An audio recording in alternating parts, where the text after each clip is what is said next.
probably Tel Aviv is one of the, the most open, liberal-minded city on earth. It's like a gangster pulling up to your shop and saying, yo, let me get some money. And if you say no, they'll break your windows and be like, well, if you give me money, you'll save money. March and support these mass rapists, these people who beheaded men, who burned babies alive. I'm talking about the Hamas monsters. I want to know how Israel is an ally to America when we're spending billions, if not trillions of dollars and sending it in aid while we have homelessness problem, inflation is at an all-time high, people are struggling to pay rent, people are struggling to get food, people in America themselves cannot survive, but we're still sending money out to the Middle East. How does that make you an ally? Children in Gaza are not starving. This kid looks like he's starving or not? What do you guys think, man? These kids look like they're well fed, well nourished. Oh, look at all that food in these containers, in these bowls, in these pots. So much food, guys. Not happy with it, but I'm less concerned with it, because I think if we can speak the truth to the young people of America, Thank you so much for speaking truth, bro. Quickly. Is the war with Iran, is it over now? After President Trump did authorize this? Let me just make sure. Yup, it looks like we are active. What is good, everybody? It's your boy Moise, back at it again, back with the videos. And this time it's a little different. This time we're live streaming. Man, I've been wanting to stream for so long. I've been wanting to go live for so long. And I realized that if it's something I want to do, then I am just going to have to do it. Like, it's not something that I can keep thinking about. It's not something I can keep planning for. It's not something that I can completely prepare for. It's something that I just got to start doing. Like, if I want to start my streaming career, if you want to call it that, I'm going to have to just start hopping on streams, reacting to videos, doing different things. And that's what we're here to do. That's what we're here to do. And knowing me, guys, I'm of course going to start off with the most controversial, the most, I don't want to say random, but intense topic that there is, which is Palestine and Israel. Like, if there's anything worth speaking about, it is what's going on in the Middle East. So for today's video, we're going to be reacting to Netanyahu sitting with the Nelk Boys. This podcast that's been breaking the internet. Everybody's talking about it. I saw a few clips of it on IG. And I got to say, from the clips that I saw, there was some softball questions, bro. They were like I saw them having a conversation about Burger King and McDonald's. Like, I mean, I'm not saying like the whole conversation has to be about the Middle East, but the fact that y'all sitting here talking about Burger King and McDonald's tells me that it was a super softball interview. It was basically propaganda. It was a way for them to touch up on their talking points, them to continue spewing the nonsense that they've been spewing ever since this whole thing has started. Anyways, I'm not going to keep ranting for now. We're going to get this started. I'm going to pull up the video and we can get right into it.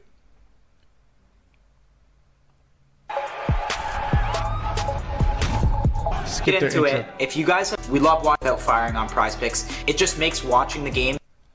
Guys, don't gamble. We don't promote gambling. Like, the fact that these guys do right there off bat tells you that they don't care about you. They're promoting gambling to young kids. So using individual players with prize section, cheap deal. If we're forward. This is so crazy. We are so not qualified to do this. That's definitely, you guys are not qualified to do this. We're just not. We just should not be doing this. Well, we're too far too gone. Here we have the Prime Minister of Israel, Benjamin Netanyahu. He's about to walk into the podcast right now. This is probably one of the most, if not the most controversial podcast we for sure the most have ever done. Yeah, 100%. Maybe not the most controversial we'll ever do. Maybe not. But maybe though. I mean, this issue is just like, and by the way, I want to say too, I'm not claiming to be an expert on this issue or anything like that. I've kind of just, probably like a lot of you guys that, you read stuff online. And I feel like on the internet now too, it's like, you don't even know what's real anymore. Like you read shit and it's like, Yeah, guys, it's super hard to tell that the videos of children starving aren't real, and the videos of women being bombed and men dying and women dying and children dying. I mean, who really knows if it's real, bro? Is it real? I'm not sure. It's like freaking they're basically setting themselves up right off the beginning, saying that, yo, we are not going to get into anything deep. We're not going to ask progressive questions. We're not going to be intense. We don't know anything, so don't blame us for the lack of preparation and ability. You know what I don't get right off bat? You're about to interview a prime minister of a country that's at war with the Middle East, completely at war with the whole Middle East, and you didn't prepare questions? That don't make no sense to me. You see a headline and it's like, is this true? Is this not true? So I see so much stuff about, what's going on in Israel and, Iran and Palestine. And to be honest, I just really don't know what is going on there. So it's going to be interesting to sit down with Prime Minister Netanyahu and kind of just ask him some questions about what we read online, and Get educated. probably going to be a lot of hate in the comments and stuff like that. In my opinion, I mean, dude, We're if journalists, right? Guys, I'm looking at this real quick. I'm looking at this from Instagram's point of view.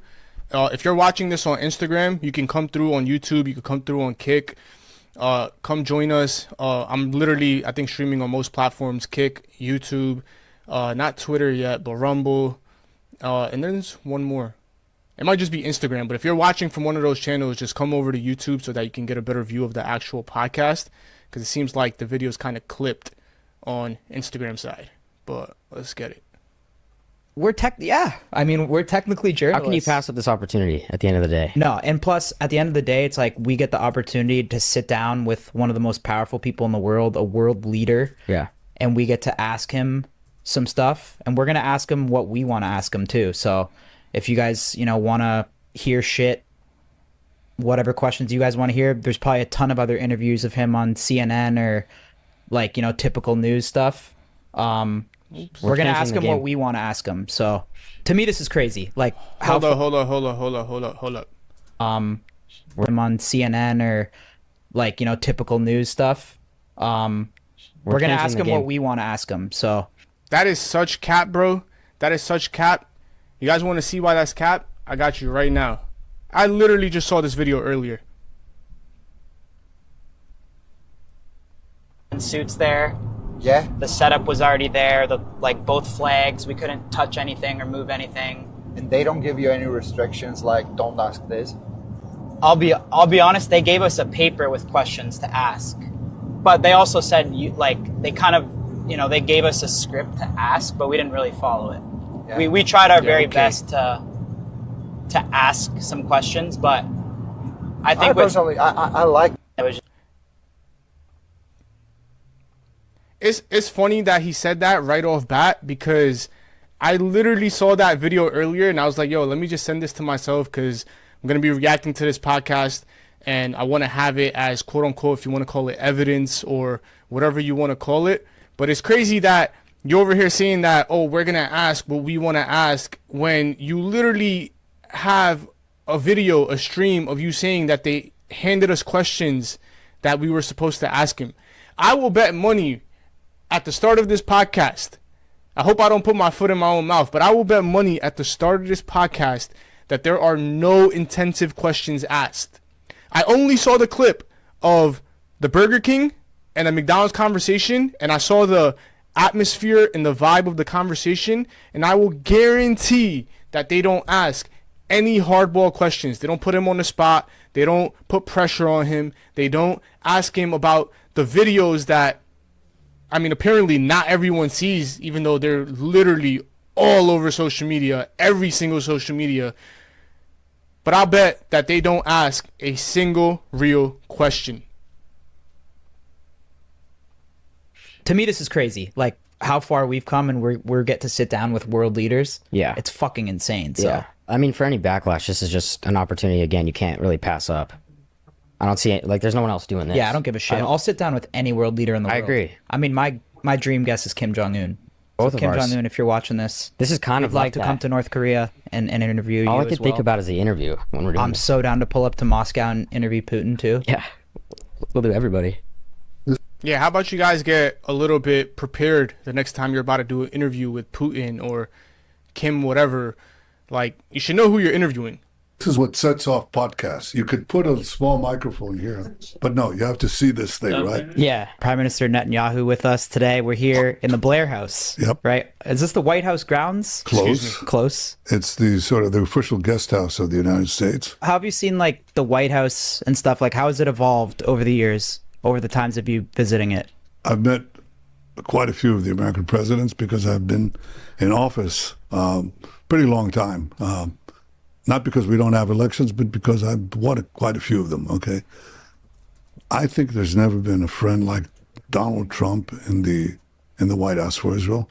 I think he's a remarkable leader. I think he's changing history. He said he'll make America great again. He's already done it.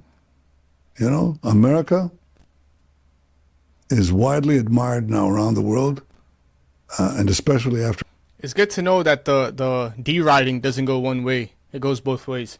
our joint operation against this regime that wanted to, chant death to America, death to Israel. Well, I think together we've shown the world a different face of America. Very powerful, very directed, very resolute. You guys are very tight, right? Would you call it a bromance? Well, you might. I mean, we've known each other several decades, and I really like him. What a retard thing to ask. You're sitting with a prime minister. Oh, would you consider it a bromance? You like most about him? If you meet him close up, and Sarah and I have had this opportunity many times, including last night in a great dinner we had at the White House. First of all, Donald Trump can be very funny. Of You know, course. he can be very funny. He can Especially off camera, right? He can absolutely. He can split you sort of sit there and you start guffawing because it's so funny. And also, I'll tell you something else. That Sarah, who's a psychologist, and she, psychologists, psychologists. Of course. They look at people. They identify very quickly with that. You know what she said to me about Donald Trump? She said he's a good person. He has a good heart. He wants to do good. And that is something that I think that you have to know him well to appreciate it. And the last thing I tell you about Get out him, of here. okay? I mean, I could tell you many things, but he cuts to the chase. He cuts through the BS. I have to spell out what BS is. He cuts through the BS. He goes right to the point, to the heart of the matter, and sometimes he says things that get right to things that people don't want to really think through. And he cuts to the bone. And that is an amazing quality because it lets you focus on the things that are important. So it's been an incredible partnership, both personally, but also for our two nations. Did you have any type of relationship with Biden? Not the same. I've known Biden for, 40 years? Almost as long. Well, both of them. Over the decades, it was a different relationship. It was a friendship, but also it evolved into, how shall I say this? Severe disagreements. And with Donald Trump, we've had powerful agreements. And where there's no daylight between an American president and an Israeli prime minister, amazing things can happen. You know what I find interesting, guys? You know what I find interesting? It's interesting to me that obviously America is pro-Israel. They always have been. They probably always will be. But I find it interesting because when Biden was president, like, things weren't progressing this quickly. Now, I don't know if it was because he was Sleepy Joe and he just wasn't competent enough to put together missions or plans or really execute things. But it's super weird to me how Trump came into office off MAGA, right? Make America Great Again. And it's almost weird to me how quickly Netanyahu is able to get him to do things that he otherwise wouldn't have done or said that he wasn't going to do. And that Iran thing is a perfect example where Trump basically said, hey, we're going to give Iran 2 weeks. We're in negotiations with them, etc. And then the next day they strike. That literally tells you that it's not the president, it's not Trump making calls. Someone else behind the scene has enough power to manipulate, push, force decisions out of our president, the president of the United States, to be able to do things and move at a pace that he himself said that he wasn't willing to move at. So it's super interesting to see the amount of influence that they have over Trump and they didn't have over Biden. And I mean, not to go on a tangent, but who really knows, man? I seen a clip recently of MAGA supporters at Trump rallies and they're holding up Epstein pictures. I'm not saying that's the reason why, but I don't know, man. I feel like we're living in the year of the truth where things are being exposed, and I think that we're going to find out a lot more things that are, I don't want to even say that they're going to shock the public, but they're definitely going to change the way that American politics work. They're going to change the way that Americans view government. They're going to change the way that we look at celebrities, idols, governors, politicians, all of it. Like our common enemies who chant death to Israel, death to America, and want to develop atomic bombs and the means to deliver them to this city and to every part of America. All of a sudden, they're not so intimidating. All of a sudden, we can defeat them. All of a sudden, you can use these brave American pilots who come from around the world, drop it right over the bunker, and help us end the amazing feats of our soldiers and pilots. That's an amazing thing. It's good for America. It's good for the security of every single Please tell me how it's good for America. American. How do you feel about the Americans' opinion on Israel right now? Well, look, I think the broad segments of the American public support Israel, but I'm concerned that the young people in America, some of them are getting the wrong picture of Israel, vilification, demonization. You can feed them a lot of lies. So the only way you can fight lies is with the truth. How do you fight lies? You tell the truth. And you have to tell it as often and as, What is this world, bro? intensely as the lies that are leveled against you. And that requires an effort. It's like another battlefield, you know? And I'm doing this podcast, among other things, to reach young people. Of course. You guys are pretty. This is like, it's scary to me. It's scary to me that there's people out there that can sit on a podcast that gets millions and millions of views and lie deliberately and then believe their own lies. Like, that's crazy. The fact that you can sit there and speak something that's not true and at the same time believe it is scary, wallah. It tells you that human beings, bro, like we're a weird species. Like, I think that pathological lying is a real thing. I think that there's actually people out there that can not only tell these lies, but they believe these lies as they're telling them, which is like a super scary thought. Young, I mean. 30 years old. 30. 30. That's young. Yeah. Yeah. What do you think the biggest misconceptions are about Israel? Well, first of all, they don't know what kind of an open society it is, how pluralistic. I mean, we live in the heart of the Middle East, okay? Iran is not that far away. In Iran, they hang gays by cranes. In Israel, probably Tel Aviv is one of the, the most open, liberal-minded city on earth. Israel is a high. We visited there, yeah. No, it's completely different. Our assistant's gay too. He had a good time. Well, you could vouch. Yeah, no, we had all the So, look at that. How about women, okay? Women in Iran, they shoot the women. They shot this extraordinarily brave and beautiful woman, shot on the sidewalk because she showed too much hair. In Israel, Bro, that is absolutely garbage, bro. That is not true. It is not true. It's definitely not true. I feel like these people try and make the Middle East look like it's some type of cannibalistic, barbaric, unorthodox, uncivilized society. That's definitely not what the Middle East is. And the fact that he's saying that a woman was shot for not having her hair covered in Iran is such garbage. It's such garbage. I'm actually going to show you guys because it's just garbage. Like absolute garbage. Let me just adjust this screen real quick so you guys can see women in Iran. Boom. Images. Hair not showing. Her hair is showing. Hair is showing. Hair is showing. Hair is showing. Hair is showing. Hair is showing.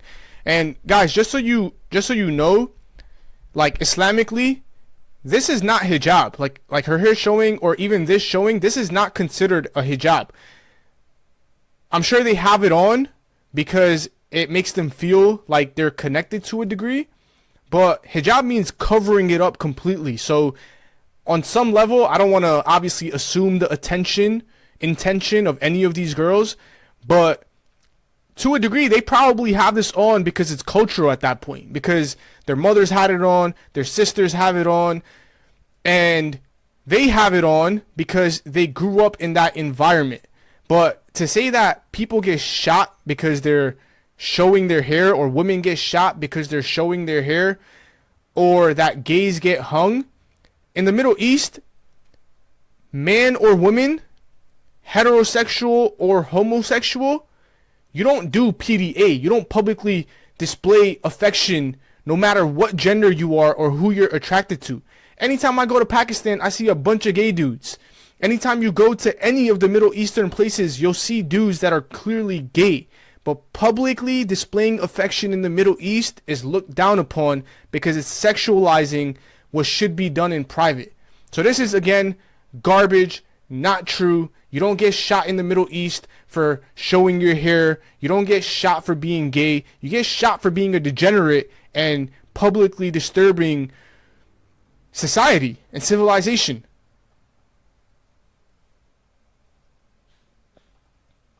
Israel women are, you know what women, I'll tell you what the difference is, okay? So I had this young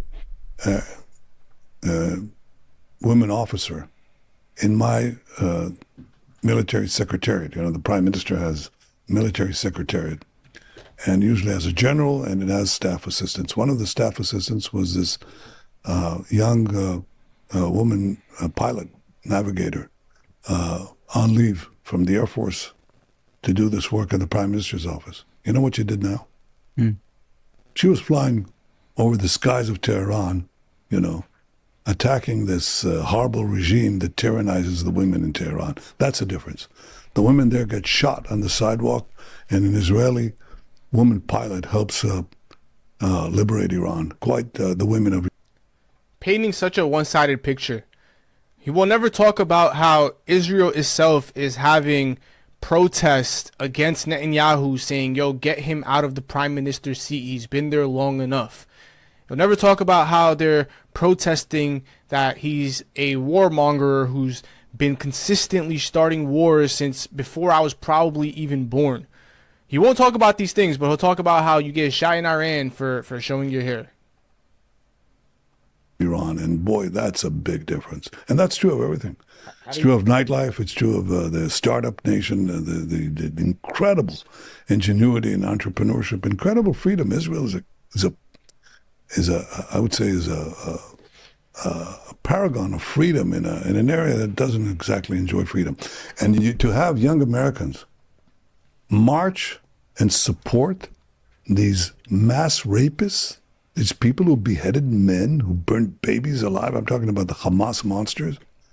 Is that their ideal? They know nothing. I mean, they don't know what they're talking about. And I want to bring that truth to them. So Israel is a great free society and the best partner that America has anywhere on earth. Great people. First and foremost, I want to know how Israel is an ally to America when we're spending billions, if not trillions of dollars and sending it in aid, while we have a homelessness problem, inflation is at an all-time high, people are struggling to pay rent, people are struggling to get food, people in America themselves cannot survive, but we're still sending money out to the Middle East, how does that make you an ally? If anything, it's almost like a gangster trying to get protection money from a shop that can't afford itself. That's what Israel is equated to right now. It's like a gangster pulling up to your shop and saying, yo, let me get some money. And if you say no, they'll break your windows and be like, well, if you give me money, you'll save money. That's pretty much what we're doing. It's crazy, bro. For sure. When we visited, everyone was so welcoming and people were inviting us over for dinner and stuff. But I see, like, that's the thing too. I'm not claiming to be an expert too, but I'll just read stuff on like X and like people will say like Israel's killing babies or like they're starving people. That's completely false. In fact, the reason we have civilian casualties in Gaza is because Hamas, who are basically horrible murderers and killers, okay, committed to our destruction and your destruction. Yeah, okay. They say so openly. I mean, they say the big enemy, the real enemy, the great Satan is America. And Israel is the small Satan. But it's a small Satan that is standing in their way of conquering with other Iranian proxies, conquering the Middle East, and then we move on to you. So America is the great Satan. And America, needs to disappear. And we stand in their way. But one of the things you have to understand is Gaza is the densest urban environment you can find, and Hamas embeds itself in the civilian population of Gaza, the Palestinians, okay? Such bullshit. We tell the Palestinians, hey, leave, because after they butchered us and raped our women and beheaded our men and burned our babies, we have to remove this threat. Bro, it's such garbage. I swear, this dude, man. Let's look real quick. He said, children in Gaza are not starving. Children of Gaza. What do you guys think, man? What do you guys think? This kid looks like he's starving or not? This kid looks like he's starving or not? I don't know. Let's see. Let's see. These kids, they look like they're starving or not? What do you guys think, man? These kids look like they're well fed, well nourished. How about this one? Oh, look at all that food in these containers, in these bowls, in these pots. So much food, guys. Garbage. And then you want to talk about grape? IDF. There you go. I searched it up before. United Nations, Israel's escalating use of torture against Palestinians in custody, a preventable crime against humanity. Reports of alleged torture and sexual violence in Israel's SDE Taimon prison are grossly illegal and revolting. Bro, I myself have seen videos. Man, may God forgive me, bro. I myself have seen videos of soldiers taking captives to a corner and taking metal rods and putting it up.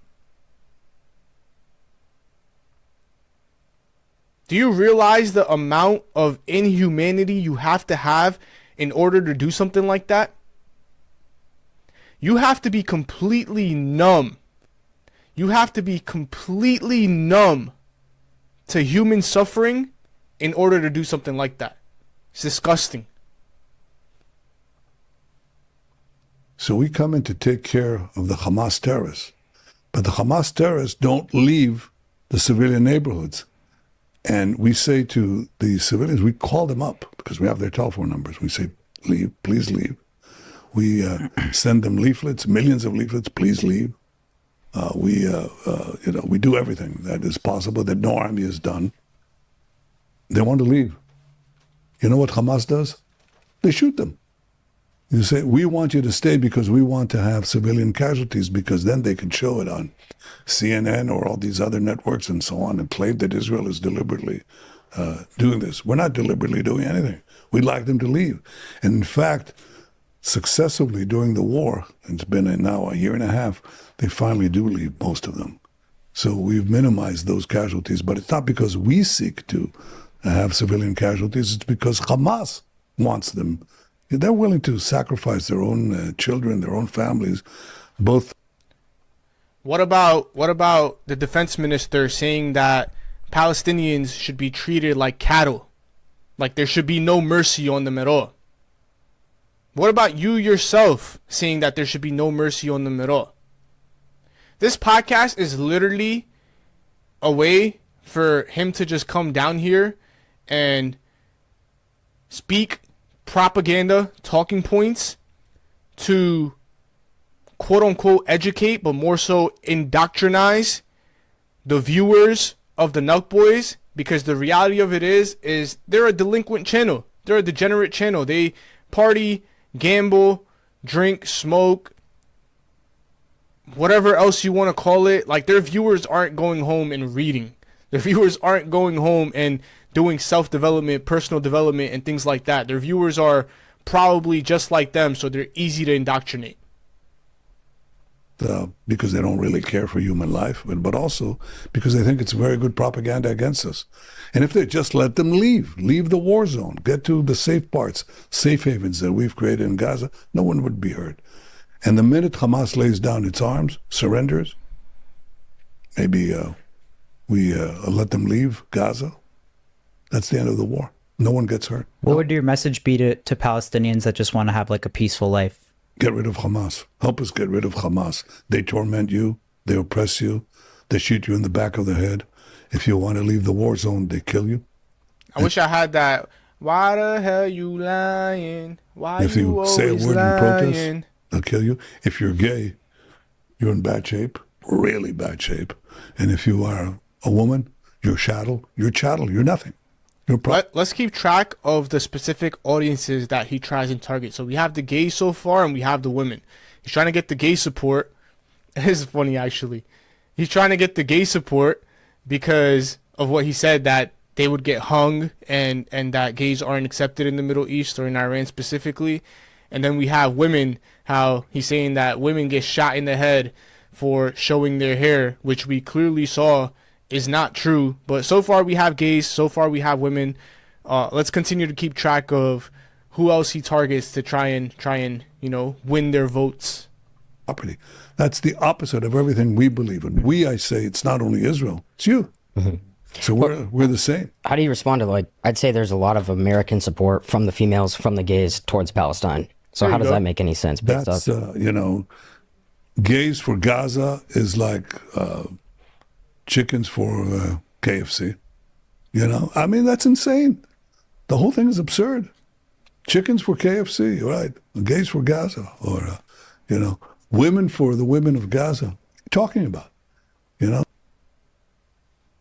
They're completely subjugated. They've got this death cult that is contaminated. So you can... Chickens for KFC is the equivalent of people for Israel. KFC kills chickens and Israel kills people. That's a better comparison than anything else you can make. Chickens, KFC doesn't care about what it does to chickens, and Israel clearly doesn't care about what it does to people. You can push this stuff on TikTok or whatever on this stuff, but you can't build peace or security on the rocks. They'll crash. I mean, these things will crash on the rocks of Middle Eastern realities. You can only build peace on truth and reality, not on deliberate, falsified fantasy. Why do they say Israel's starving the people of Gaza? Well, because we're trying to get the food in, and we let food trucks in, and guess what happens when we let them in? Hamas steals the food, takes the good chunk for itself, then sells at inflated prices. They jack up the prices, and then they sell the food to its population, to its hungry population, if they give them at all. And then use the money that they take from their own people to recruit more killers into their terror machine. That's what happens. Why are more Palestinians not siding with Israel against Hamas then? Well, up to now they've been terrorized, but guess what's happened? Since we're beating Hamas, all of a sudden we see Palestinians rising. You have to see this to believe this, okay? And they say to Hamas, hey, you're not coming into my building. You can't use my school or this hospital as your command post. We're not letting you. And they start fighting them. Now we have actually armed conflict between Palestinians and terrorists. It was unimaginable a year and a half ago. But now there are Palestinians who rise up. And, the more the better, because we can create a different future for Gaza. And we should also do something very simple that President Trump said, and it was brilliant. So that's my idea. That's how he cuts to the chase.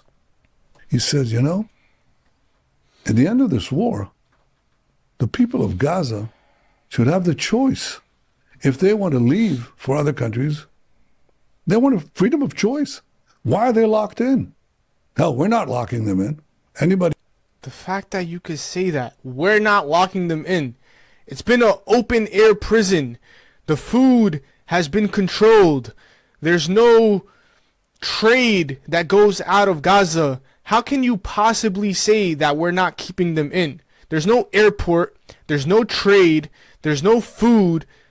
How else do you lock somebody in? They could leave, but Hamas is locking them in. Suppose they want to leave. They want to go to another country, okay? Why shouldn't they have the freedom of choice to do that? Because this is all upside down, The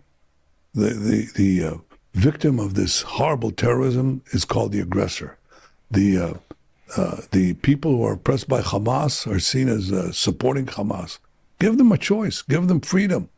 Give them a life and give them a future. They can't have that with these Hamas stormtroopers. You know what's crazy, bro? I swear, this just reminds me.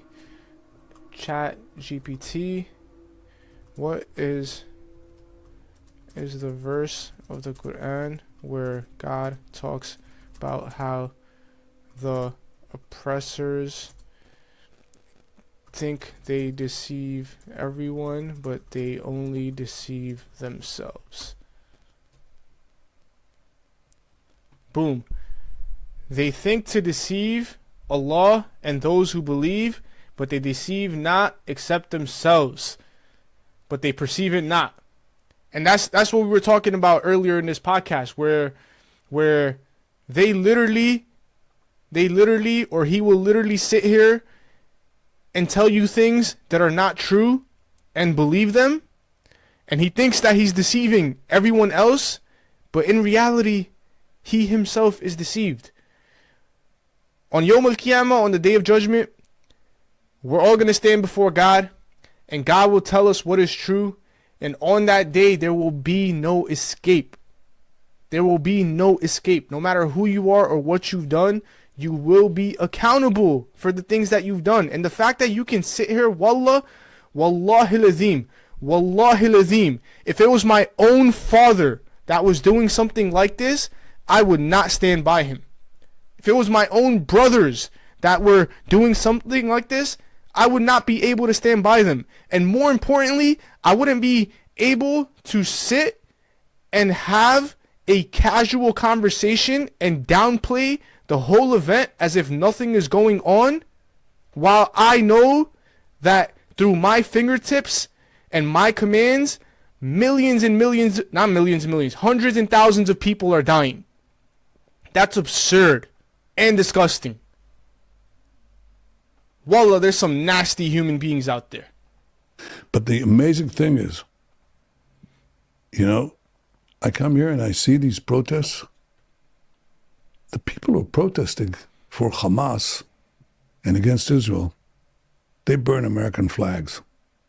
They not only burn the flag of Israel, they burn American flags. They're anti-American. They're not MAGA. They're not supporters. Who do they support? You know who they support? They support Iran and its proxy, Hamas or Hezbollah. What does Iran do? Just understand, people who support Iran or speak on its behalf. Iran tried to assassinate President Trump, not once but twice. They were Where's the behind proof those for this? assassination attempts. They openly admit. By the way, they Where's put the out a proof for price this? on his head, on mine too, by the way, smaller price. I'm not offended. They actually put a price on your head? Yeah, 2 days ago. Do you know what it is? Do you know how Yeah, much? it's smaller than his, naturally. He's the president of the United States, for God's sake, okay? So they put out a fatwa 2 days ago or 3 days ago, by the official cleric of the Iranian regime that President Trump has to be assassinated and that I have to be assassinated. And by the way, they target. Guys, I just have a question for you.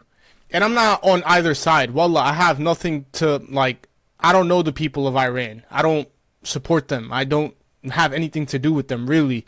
But my question is, if somebody came into your house and broke the kitchen cabinets and broke your kitchen table and ripped out the couches and then killed your kid and destroyed everything, would you not expect them to put a price on your head? Would you not expect them to retaliate? Would you not expect them to want some type of vengeance, some type of payback? The fact that you can come into this conversation and speak as if you are a victim is absurd and scary. And honestly, a testament to show you that human beings are truly capable of evil.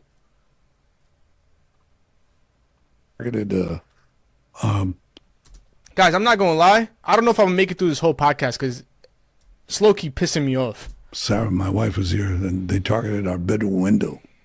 Yeah, we were supposed to be there. They hit through their proxy Hezbollah. They fired a drone right into our bedroom window. So just recently? Yeah. It was a couple of months ago. Yeah. Wow. Where's the No, questions? it was a year ago, actually. Yeah, a year ago. Okay. So how many months? 7 months ago. She counts, you know. So they tried to assassinate President Trump twice. They've killed and injured thousands of Americans in Iraq and Afghanistan. They bombed American embassies. They murdered 241 Marines in Beirut. They chant death to America, death to Israel. They're out to get America. They were building atomic bombs and intercontinental ballistic missiles. That's their plan to reach America. So do you want these mad ayatollahs to have that power? Of course not. So they're anti-American, they're anti-Israel. And the guys who protest, and many of them are paid and organized by. I want you guys to think about this. If the Middle East was actually anti-American, why is it that anytime an American goes overseas, and you've seen these videos where Americans go overseas and people in the Middle East won't let you pay for food? They won't let you pay for clothes. They won't let you pay for basic necessities and accessories when they themselves are struggling. If they were really that anti-American, why would they welcome Americans in that way? Something to think about. Foreign NGOs, bad people. They're out against America. They hate Israel because they see Israel as part of America. And in many ways, they're right. I'm just trying to figure it out too, because even they're in not. New York City, right? What's Zoran? Yeah. He's an anti-Semitic guy. Yeah. The highest, I think the highest population of Jews in New York City. How's that even possible? Well, it's possible because a lot of people have been taken in by this nonsense. I mean, what? You want to defund the police? You want to have people? I don't even support Mamdani or anything like that. But my question is, how is he anti-Semitic?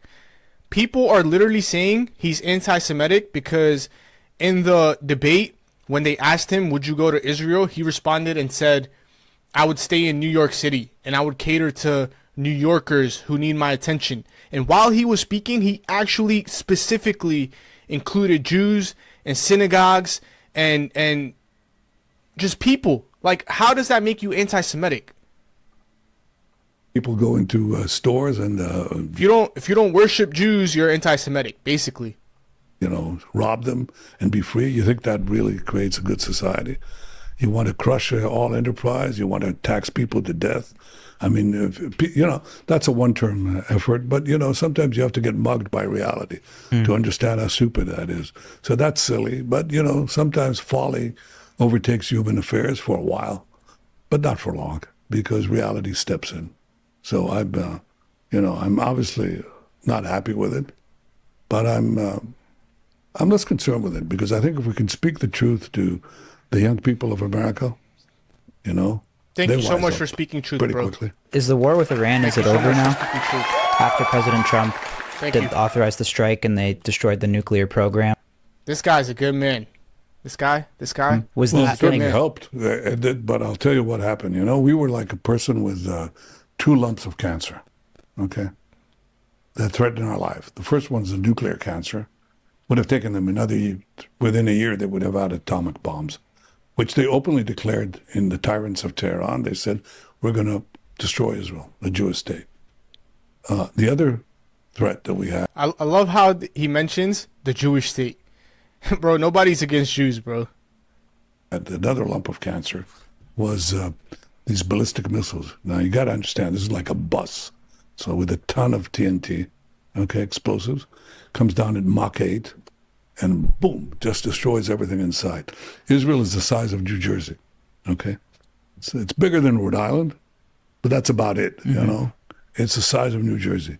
Now, you imagine that you would have 20,000 of these ballistic missiles, these one-ton bombs on New Jersey.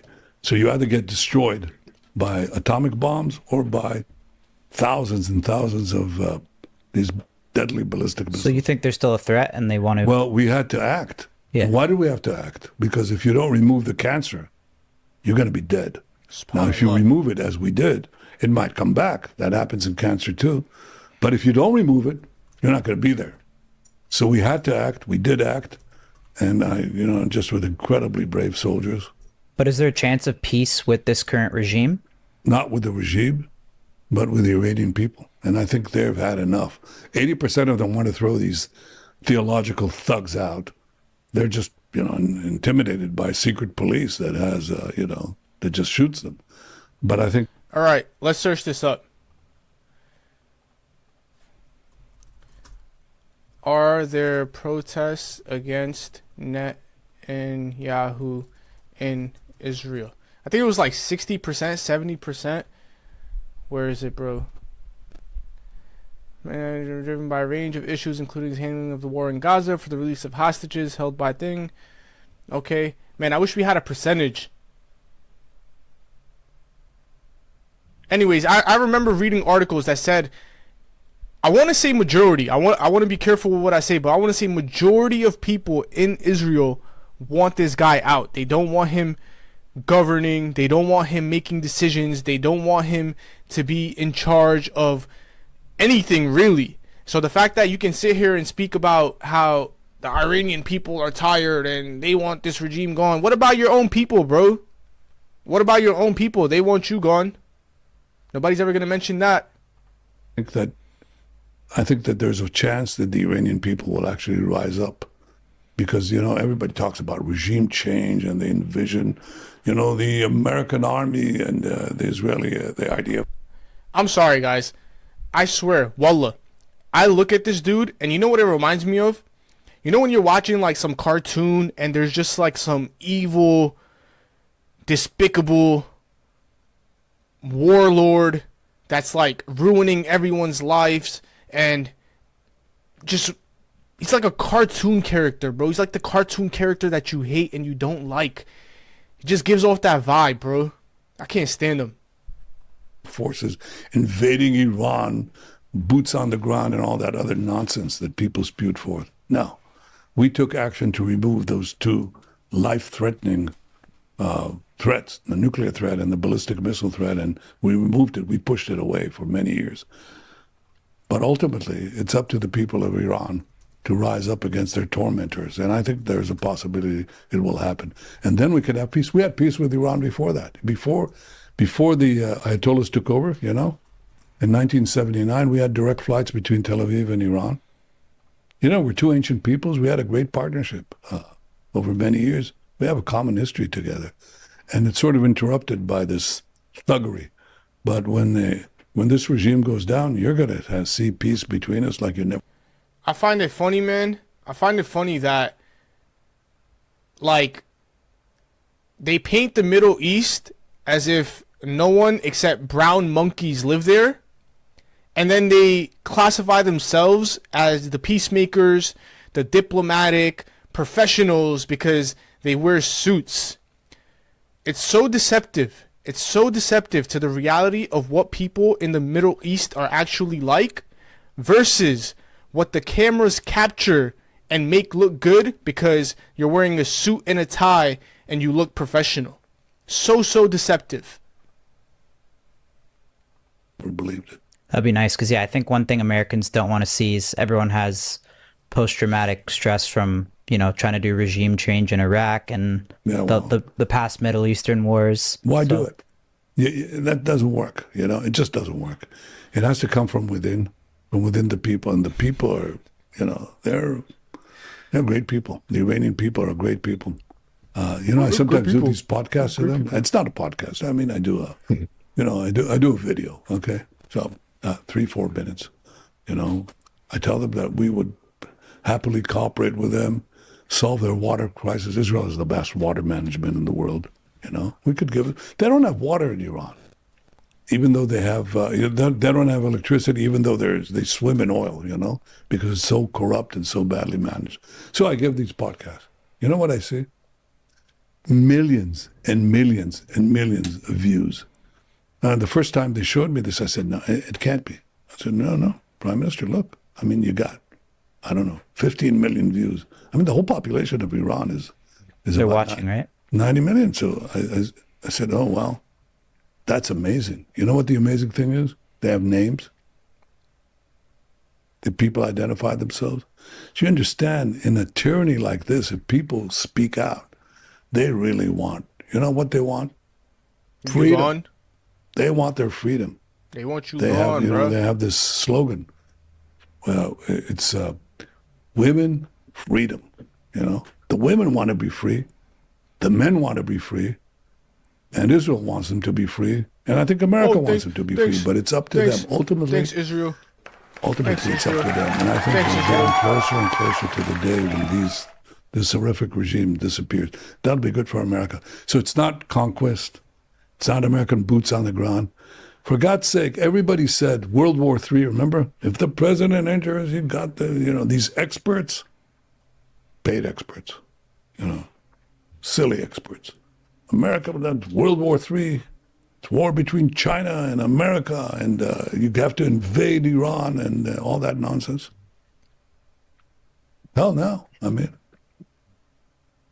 very brave and persistent pilots, they go in, drop this thing in the bunker, come back, not a single American casualty. And by the way, not a single Israeli casualty. Our brave pilots flying over the skies of Tehran. Nothing. How did President Trump let you know about that mission? You ever hear of phone calls? So what, but he just called you up and said, Prime Minister, I don't think we're bringing in the B-2s? I don't think it was an open line, But, we have these great conversations. We're very open with each other. And he said it's like a team that has never happened before. And I can categorically vouch that having worked with successive American presidents, I've never seen anything like it. And it's trust, it's affinity, it's understanding that, we're fighting for a greater purpose. It irks me listening to him. And that we can do so very intelligently and very differently from the way that is being portrayed. It really bothers me listening to him. And we just had proof. All these guys, they're sitting there. Yeah, if President Trump is foolish enough to do this, it's going to start World War III. It's going to embroil America in another Vietnam. I'm so tempted to skip this because, remember this? Mm-hmm. This is yesterday. They talked about it with such authority, and that's all utter nonsense. I'm skipping, guys. And the president next topic, to do it with great resolution between us. You don't have to tell the Iranians. Pay, because whenever pay is, they literally have every payment account, very crypto. Is that crypto's all thing in the crypto space easiest? Yes. No. Nothing. No. Just interesting. No, the answer is no. I think you definitely have a tough job, but why do you think you're so hated worldwide? Well, a lot of propaganda. First of all, I'm not hated worldwide. I just received this. I just talked to someone, a rabbi, and he says he just heard from his brother, who was in Europe, okay, and one of the countries of Europe, and he says that he's being flooded. They know he's from Israel, all the people are coming and they say, you did this amazing thing for all of us, okay? The chancellor of Imagine how deluded you have to be that the whole world is basically breaking out in protest. The whole world is calling out for the freedom of Palestine. The whole world is cursing you, hating you, spewing venom towards you, and you sit on a podcast and comfortably say, I'm not hated. Do you realize how delusional you have to be? There is no other way to put it other than you are a narcissist and a pathological liar. That's like literally the only option that exists as to how and why you can say these things. To be hated worldwide and to say, well, I'm not hated. Oh, I think people like me. I think people like me. Germany said Israel did the work for all of us, the new chancellor of Germany, okay? I hear, they had the G7. The president told me they were all going crazy. I mean, in a positive way, because we liberated them, because those Iranian missiles were geared at Europe too, and ultimately at America with nuclear Thanks, warheads. bro. Thanks for Okay? saving us. So we had the guts to do Thanks. this, and the propaganda is there. I don't deny it, but people also have, sometimes the truth beckons. And what Israel did with President Trump is safeguard free societies from a menace. I mean, this Iranian regime hangs gays from cranes, shoots women on the sidewalk for not covering their hair. You said that already. Oppresses their people, spreads terrorism worldwide, kills Americans wholesale, tries to murder the American president, the former Secretary of State, the former National Security Advisor. Me, I'm skipping. or I can't President stand Trump, this, guys. I'm sorry, guys. is why don't they see the facts? But how do you tell them the facts over TikTok? You guys are there. You tell me. What's the suggestion? You got any ideas for me? I don't think it's the Iran thing. The main thing I just see is if I don't think people like if civilians are getting injured or killed. We don't want Finally. it either. Yeah. Well, I think the other issue too is you see there's a lot more Palestinian protests. You don't see very many Israeli protests, so you're going to see that on TikTok. It's organized, it's systemic, but it doesn't make it true. I mean, so what? Yeah, you have it. But what are they protesting for? I mean, look, most of the Arab world has made peace with Israel. We've had He said, what are they protesting for, guys? Let's show them what they are protesting for. Again, Gaza post-war. Let's see.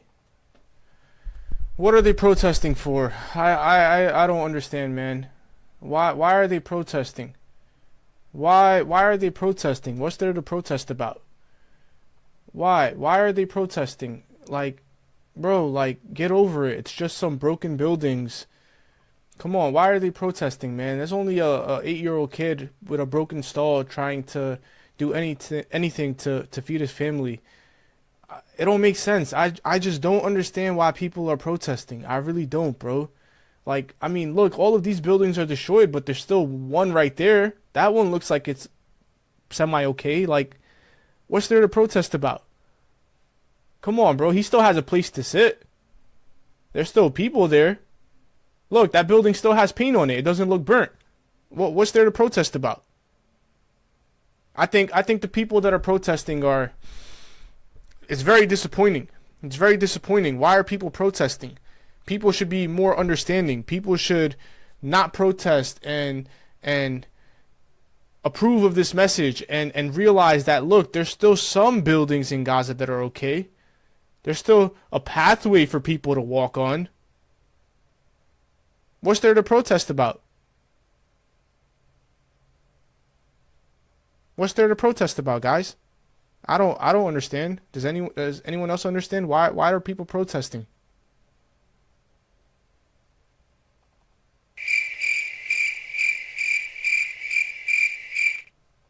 For historic peace accords. People said you can never have peace because the Palestinians, you first have to solve the Palestinian issue. Well, the Palestinians have been fighting this for 100 years before there was even a state of Israel. And they're not fighting for a state. They don't want a state next to Israel. They want a state instead of Israel. And they teach their children that the greatest duty is to murder as many Jews as they want. The so-called moderates, the other branch, not Hamas. Let's see. I want to see if I could find this video on the fly.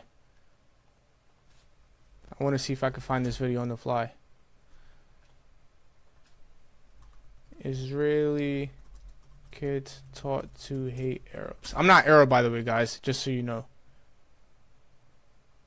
I see it. I'm not just going to play random videos.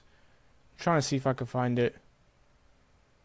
I remember there was a video of them in school, and they're basically like talking about how they're like little boys, like 8, 9 years old, and they're talking about how you gotta hate Arabs and all Arabs are bad. Is it this? Nah, I don't think so. Alright, I'm not gonna play a random video. I remember there was a video of little kids in school being taught that all Arabs were bad and we had to kill them and we had to exterminate them. It's funny, man. They accuse you of what they do. That's just how the world works. People accuse you of what they do. Moderates that are described as such, they pay for slay. The more Jews you kill, the more they pay the murderers. They don't have any money. What are they paying them? Which is crazy, yeah. Some of the anti-Semitism I see is pretty nuts. Yeah. I'll tell you, I'm an American Jew, and it's hard to identify as that. I understand. You almost don't even want to own it. But I think we just changed history. I see American Jews are very proud now. Jews around the world. I want you to keep it 1,000. Steiny said, I'm an American Jew, and it's pretty hard. Do you think it's more difficult for Steiny to walk through any streets and be criticized or oppressed or harassed? Or do you think someone like me gets more criticized, more oppressed, or more harassed? Who do you think gets noticed more? Who do you think makes people more uncomfortable?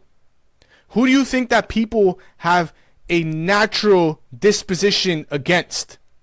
Because if I saw Steiny, I wouldn't even be able to tell he was a Jew. But if I saw me in the street, I'd be like, oh, damn, that's a Muslim. How is any of what they're saying is true? We're very proud because we, these guys were out to murder us and do another Holocaust. The Holocaust, the Nazis murdered 6 million Jews. There are now 7 million Jews, close to 8 million Jews in Israel. They want to murder all of us, and they say so. And all of a sudden, unlike the Holocaust 80 years ago, we were completely defenseless, and they butchered us. Now we're not defenseless, but we are targeting them. And even though we have to fight the... There you go, finally. Finally. Some truth. Some truth. We are targeting them. Vilification that is happening in America too. Ultimately, people join winners. That's what happens. People join winners. And we stand up strong and we're proud. And American Jews and the friends of Israel who are not Jews stand proud with us too. And I wouldn't be intimidated by these protesters. I think I don't think they know what they're talking about, they're just totally ignorant. What would you say? You're the longest standing prime minister in Israel's history. What would you say is your greatest accomplishment and your biggest regret? My greatest accomplishment is what I set out to do 40 years ago. Right after the rise of the so-called Islamic Republic of Iran, I said this is the greatest danger facing Israel in the world. Because of this fanatic anti-American, anti-Israeli regime gets nuclear weapons, we will be in mortal danger. So I devoted decades of my life to try to prevent them from getting it. And I think my push back this great America, I'm very proud of that. It was a semi-socialist economy of the kind that this candidate for New York, it's not a good idea, Like we had a very low GDP per capita. And we weren't a first world nation, okay? Everything was tied, You had bureaucrats, controlling everything, depriving initiative, enterprise, and so on. And I, as prime minister and for some time as finance minister, I just did I just liberated the economy. I just did all these reforms and allowed people to. I'm this close to set up quitting on their this own podcast. business. You have a business right now? Mm-hmm. Are you regulated? Yes. You are? Why are you regulated? You're regulated? By what? You should have the freedom to say whatever you want, to talk whatever. Isn't it weird how America is becoming more and more regulated, more and more censored, while this man over here talking about how it should be less regulated and less censored, and the only real censorship that exists in America right now is against Israel, and the Prime Minister of Israel is the one saying that we should be able to speak whatever we want and not be censored. It's a clown world. It's a clown world. It's almost disrespectful to people, and it's insulting the intelligence of anyone who's watching. It's crazy that anyone buys this garbage. I didn't realize there's regulation on podcasts. Is that right? Not anymore. Actually, since President Trump won, Good. we've noticed all the social medias have been a lot more pro-free speech. Yeah, all right. So I'm for free markets, the marketplace of goods, services, ideas. You have to have the freedom to have your ideas. One more compliment for himself, one more making himself look good in the mouth. This is what we have in I Israel. can't. Boy, do we have it in abundance. But that's fine. That's what I like. I like competition. I like initiative. I like freedom. I like freedom because I think living without freedom is not worth it. And think of, how about you free the young people of who are Gaza? watching me now. Think that every move that you make, every decision you'd like to make is made by others. You remember? That's when you're little kids, right? Mm-hmm. You have the nanny state. You have the nanny that tells you what you can do, what you can't do. Not a good idea, right? That's not the kind of life you want. That's not the kind of life we have in Israel. It's a robust, free, pluralistic society compared to the darkness of Iran, the darkness of Hamas. Gays for Gaza, chickens for KFC, women for the women of Gaza. God Almighty. I mean, this gays is for ridiculous. Gaza is crazy. No, but women for Gaza is crazy too because you know what the women in Gaza. Gays for Gaza, women for Iran, KFC, chickens for KFC, and people for Israel. Except that the first three, there's nothing wrong with. Are their property. They're nothing. They have no rights. They're completely subjugated. And God forbid if, they're executed any time they commit a so-called offense. I mean, it's absurd. So young people who say they're progressives, people who talk about liberty, and they join with these killers and they buy these lies and they say, good is bad and bad is good. That's exactly what You know you're they doing say in right the now. Bible? Have they no eyes to see? Have no ears to hear? Can they be that blind? And the answer is for a while, but I guess I'll wise up. The second part. Can they no eyes, bad, and they buy these lies about liberty, and they join with these people who say they're progressives? It's absurd. So young people who say they're progressives, people who talk about liberty, and they join with these killers, and they buy these lies, and they say, good is bad and bad is good, You know what they say in the Bible? Have they no eyes to see? Have no ears to hear? Can they be that blind? And the answer, for a while, but I guess I'll wise up. Bro, first of all, the fact that this man is quoting the Bible in itself is hypocrisy. I wouldn't go to a Satanist and quote whatever they believe in. You don't believe in the Bible. You don't believe that Jesus was the Messiah.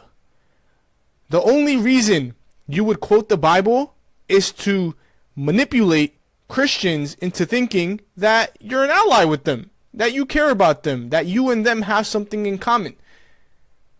The fact that you are quoting the Bible itself is a contradiction, is hypocrisy. The second part of that question, what would you say is your biggest regret? Well, my biggest regret is that, that my wife and my two boys have to suffer the slings and arrows, of public. All right, guys, I'm gonna be honest. I'm over this. I'm over it. I feel like this podcast is such a disappointment. There are no real questions being asked. There is no real pushback. There is no real storyline to this podcast. If anything, the questions that the Nelk Boys have asked are the most generic questions that you can potentially ask in any interview. And then to not even push back on the things that he says and accept them and then continue to just move forward shows A, that they're unprepared and uneducated about the topic, or B, that they're paid off and, like I think his name is Kyle, like Kyle said, they were handed a questionnaire that literally told them what questions they were supposed to ask. None of what's actually going on is being discussed. None of the issues are being discussed. Nothing that actually matters is being discussed. I feel like this podcast was literally just a way for Netanyahu to come on and speak to the degenerate audience that the Nelk Boys have to try and cover the same talking points that people have been trying to propagate since this whole situation started. This podcast is a waste of time. It does nothing. It accomplishes nothing. It serves no purpose. From the very start, I said, the moment he started saying, oh, well, we're not even educated on this discussion, or we don't know anything that's going on, that's a cop-out. If someone is saying that before a podcast even starts, he's basically telling you that I am not willing to push, I am not willing to ask any of the real questions, don't have any expectations from me, I'm doing this for the views, that's the only reason that I'm here, I don't actually care about what this guy is doing, who he is, what's going on in the Middle East, none of it, it's all irrelevant. And honestly, I feel like I'm at the point where continuing to watch this bullshit is a waste of my time. It's a waste of my energy. It's a waste of my effort. And yeah, I'm just not going to watch the rest of it because we haven't even gotten to the Burger King or McDonald's part yet. Like we're 40 minutes in to an hour podcast. There's only 20 minutes left. And we haven't even gotten to the Burger King and McDonald's part yet. That just tells me that there's nothing meaningful coming. So I'm not going to sit here and waste my time and watch this dude spew more lies, propagate his talking points, because it's irrelevant to me. At the end of the day, on the day of judgment, mankind will stand in front of God. And God will inform us of what we used to do. And on that day, no amount of money, no amount of power, no amount of wealth will save you from the wrath of God, and you yourself will testify against yourself. So, for the people of truth, for the believers, the people of humanity, I await that day so I can see his consequence. May Allah subhanahu wa ta'ala free the people of Palestine. May Allah bring the people, the oppressors, to justice, and may he free the innocents and the civilians and keep them under his protection. I appreciate anyone who is watching this podcast. We only have 4 viewers right now, which is completely okay. This is pretty much my first actual live stream. I appreciate the 4 viewers. Man, I'm not even going to get started about what I want to do, how I want to do it. We're just going to start streaming a lot more. So I want to say to the 4 viewers that are on here, I appreciate you guys spending your time with me. I appreciate you guys watching this podcast with me. I appreciate you guys listening to the commentary. Just know we're only getting started. We're going to start streaming a lot more. We're going to start doing morning shows. We're going to start putting content out there that's actually beneficial to people and build ourselves a solid community, man, because that's really what it's about. It's about surrounding yourself with people that are like-minded. It's about surrounding yourself with people that want to grow, that want to evolve, that want to seek truth. So I appreciate you guys watching. I appreciate any support. And inshallah, I'll be back soon. Peace.